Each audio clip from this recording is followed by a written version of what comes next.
Bonjour à tous et à toutes, j'espère que vous allez bien. Aujourd'hui on s'intéresse à la faillite de la Chine et à la fragilité de la modernisation du Japon, qui sont les deux causes majeures de la guerre, auxquelles s'ajoutent l'expansionnisme russe, l'influence soviétique et les ingérences anglo-saxonnes. Mais l'élément décisif reste l'incohérence politique de Tokyo, qui rend la guerre inévitable. Voulant en savoir plus sur la guerre entre la Chine et le Japon, venez avec moi. Tout commence par une implosion, celle de la Chine, sous sa dernière dynastie impériale, celle des Qin. À la fin du XVIIIe siècle, elle avait pourtant présidé à la plus vaste expansion territoriale de l'Empire chinois. Mais ces conquêtes, suivies de longues campagnes de pacification, ont ruiné l'État. Les Qin se montrent par conséquent incapables de faire face aux ingérences étrangères, à commencer par celle des Britanniques lors de la première guerre de l'opium. Cette défaite humiliante n'est qu'un avant-goût des désastres à venir.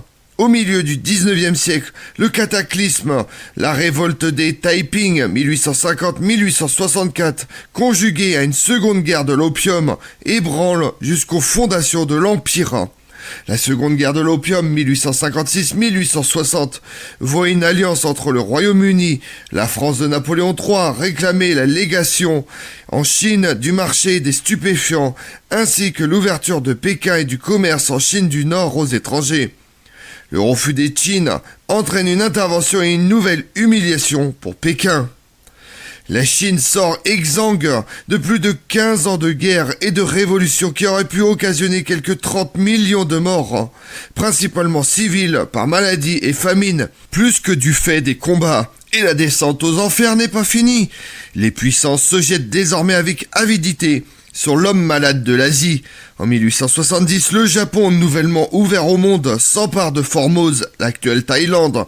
En 1885, les Français expulsent la Chine de l'Hainan, consolidant leur colonie d'Indochine. Dans le même temps, les Qin doivent céder diverses concessions sur les côtes chinoises. Les concessions sont des enclaves extraterritoriales, internationales ou nationales, administrées par des puissances étrangères accordées par la Chine depuis 1842. Le plus souvent sous la contrainte. Le Royaume-Uni de la reine Victoria en comptera 12 en tout, dont Hong Kong rétrocédé en 1997, la France 6 rendue en 1946 et le Japon 8. Si un redressement s'amorce à la fin du 19e siècle, la dynastie est trop discréditée pour que ses dirigeants mandchous puissent longtemps régner sur une majorité de Han, où s'affirme un nationalisme tourné autant contre les Qin que contre les diables étrangers. L'ultime sursaut des Qin vise précisément à détourner à leur profit le sentiment national en encourageant la révolte des Boxers. Son écrasement signe l'arrêt de mort de la dynastie. De 1899 à 1901, la société secrète des points de la justice et de la concorde, les Boxers, déclenche en Chine une insurrection dirigée contre la dynastie Qing et les impérialismes européens et japonais. Assiégés pendant 55 jours, les légations de Pékin sont libérées par une intervention internationale. En 1911, l'empereur Puyi, âgé de 6 ans, est renversé par une révolution. Mais la nouvelle république installée à Nankin est obligée de disputer son faible pouvoir aux seigneurs de la guerre, qui subsistent aux anciens gouverneurs provinciaux ou régionaux. Puyi est le 12e empereur de la dynastie Qing et le dernier à régner sur la Chine. Intronisé en 1908 à 2 ans et 10 mois, il sert de figure au pouvoir réel détenu par l'impératrice douairière Cixi. Renversé en 1912, Puyi est prisonnier de la République jusqu'en 1924. Se réfugie en 1925 auprès du Japon, qui le place en 1932 jusqu'en 1945 à la tête de l'état fantoche du Mandchou Kōko. Prisonnier des soviétiques jusqu'en 1950, il est livré à Mao Tse-tung, qui le fait rééduquer jusqu'en 1959. Il meurt dans l'anonymat en 1967 après avoir servi de jardinier à Mao Tse-tung. En l'absence d'autorité centrale, aucun ne dispose cependant d'une légitimité suffisante pour s'imposer comme chef d'un État unifié chinois. Cet État vulnérable, une Chine désunie, excite les ambitions du voisin japonais. Au même moment où sombre la dynastie Qing, l'empire du soleil levant s'est lancé dans une modernisation à marche forcée, couplée à un expansionnisme agressif.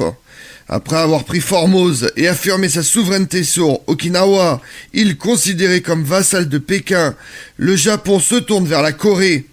En 1894-1895, une première guerre sino-japonaise permet à Tokyo d'assurer sa prééminence sur la péninsule traditionnellement sous tutelle chinoise.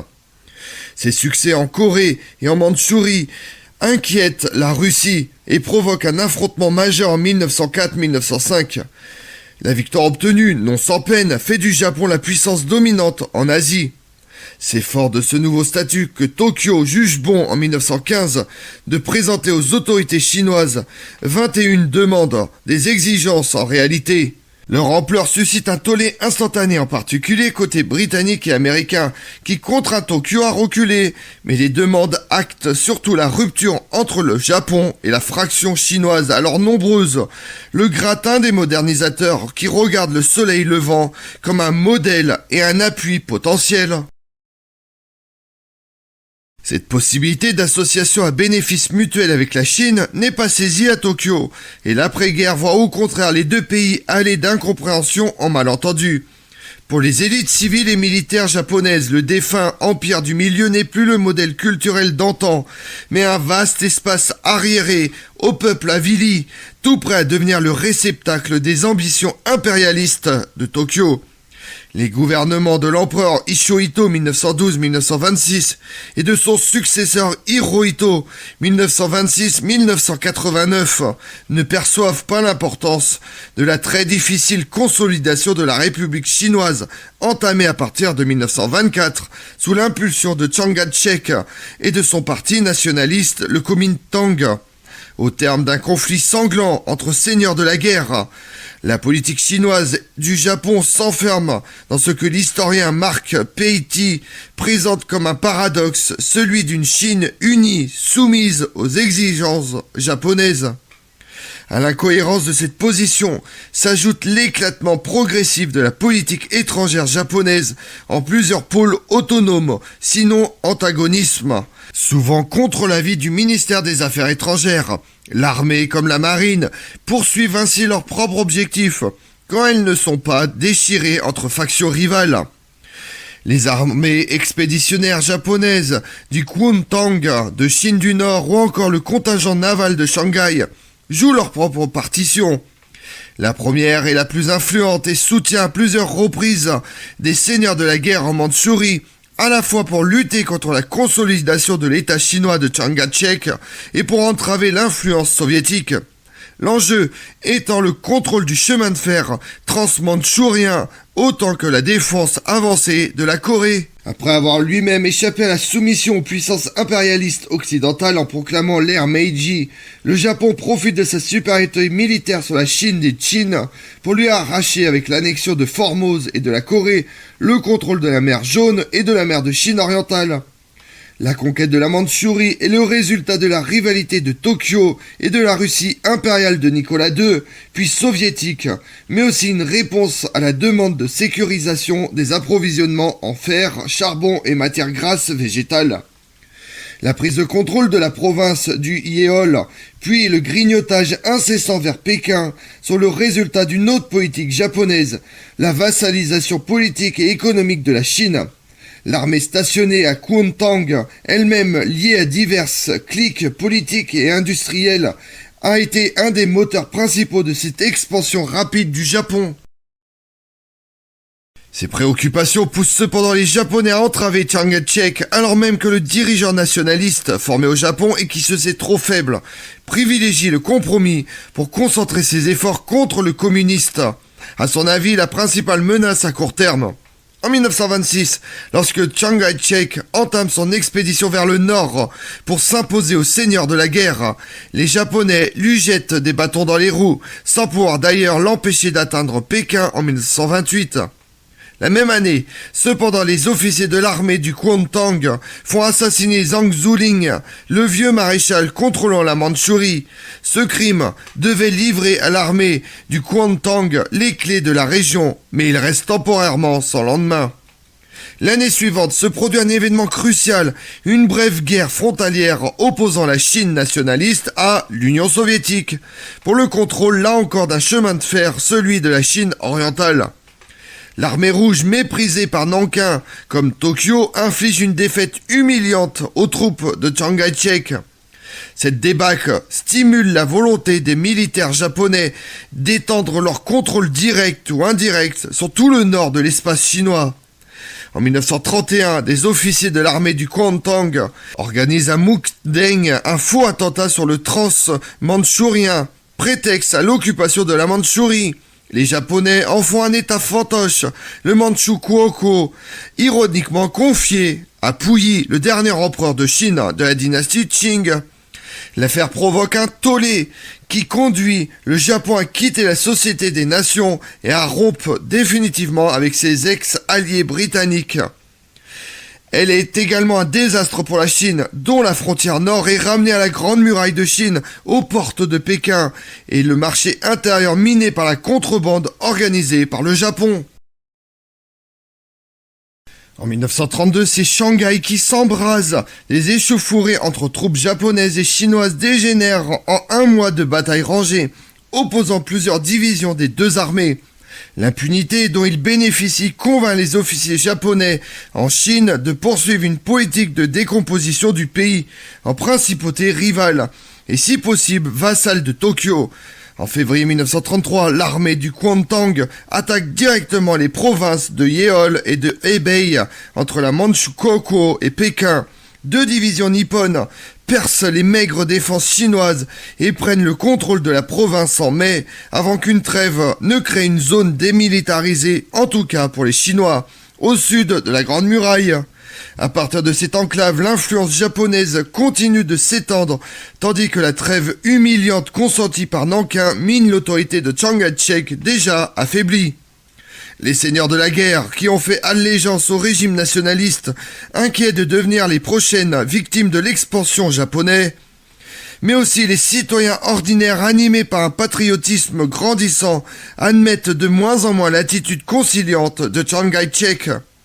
Mais en 1934, alors qu'éclatent de nouvelles escarmouches entre troupes japonaises et chinoises à la frontière nord, Nankin préfère encore temporiser afin d'écraser les communistes, contraints en 1935 à leur longue marche. La même année, l'armée japonaise en Chine suscite la création d'un autre état fantoche, le Mengukuo, que Chiang Kai-shek accepte de nouveau, sans sourciller. La longue marche désigne la retraite de 12 500 km, effectuée entre octobre 1934 et octobre 1935 à travers la Chine centrale par les troupes du Parti communiste chinois.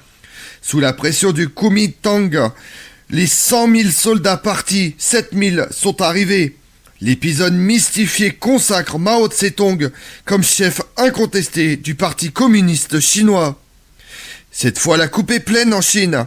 Elle l'est aussi à Tokyo, où l'activisme sans contrôle des officiers japonais outre-mer finit par inquiéter le gouvernement, mais aussi les chefs de l'armée et de la marine, qui voient avec effroi se développer sur fond de graves crises sociales et économiques des mouvements de jeunes officiers extrémistes. Ces derniers recourent à l'assassinat politique pour contraindre les autorités à aller dans le sens d'un impérialisme plus affirmé. Tout se passe comme si le chaos chinois, encouragé par des officiers ayant transformé leur mandat en Chine en proconsulat semi-factueux, déteignant sur le Japon et menaçait d'y ruiner les efforts de modernisation. Le 26 février 1936, une coterie de jeunes officiers rebelles installe des barricades à Tokyo aux abords du palais impérial. Cette fois, la réaction se montre brutale. Le mouvement est réprimé, les états-majors purgés, les cadres trop remuants mutés, les officiers les plus actifs en Chine sont rappelés et le plus souvent placés à l'écart dans des postes administratifs. Le gouvernement, qui amorce une reprise en main de la politique étrangère, veut en finir avec l'expansionnisme désordonné sur le continent. Si le Japon entend toujours y jouer le rôle de la puissance de tutelle, il cherche désormais à se rapprocher des nationalistes sans toutefois remettre en cause sa mainmise de fait sur la Chine du Nord.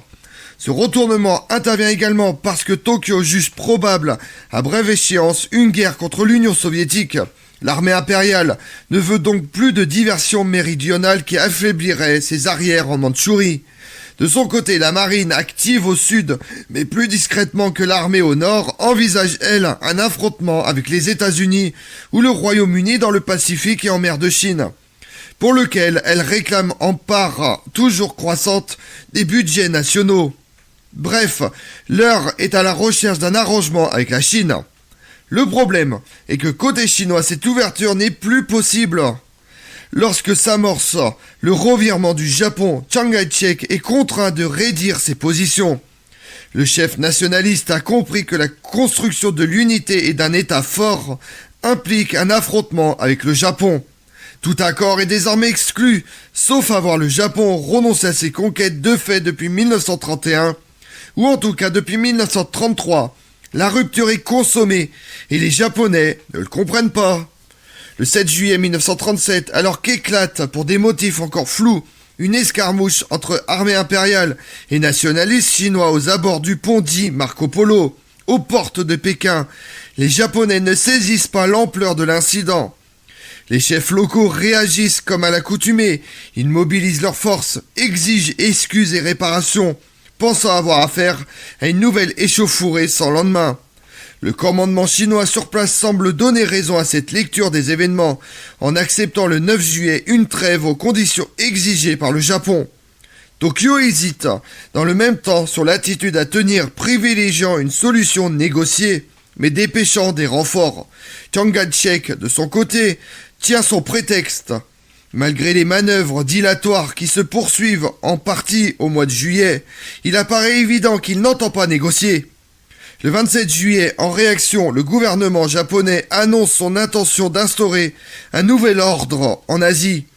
Il ne s'agit encore que de donner une leçon nationaliste en menant une guerre limitée, mais le 13 août, alors même que l'armée impériale japonaise a l'ascendant autour de Pékin, tombé le 30 juillet, c'est Chiang Kai-shek qui prend l'initiative en attaquant la garnison de Shanghai. L'incident du pont Marco Polo a donné le coup d'envoi d'une guerre inexpiable. Comme on l'a vu, la guerre sino-japonaise de 1937-1945 a duré 8 ans, recomposé entièrement la situation politique de l'Extrême-Orient. Malgré la lutte acharnée menée par Chiang Kai-shek, le Japon parvient à conquérir un vaste territoire en Chine. Je vous remercie d'avoir suivi cette vidéo en ma compagnie. Si vous voulez connaître mes autres vidéos, retrouvez-moi sur ma chaîne YouTube Tout sur Histoire avec Damien, mais également sur les réseaux sociaux, Twitter et Instagram, Histoire Damien. Et pensez à liker, commenter et vous abonner. Je vous remercie à tous.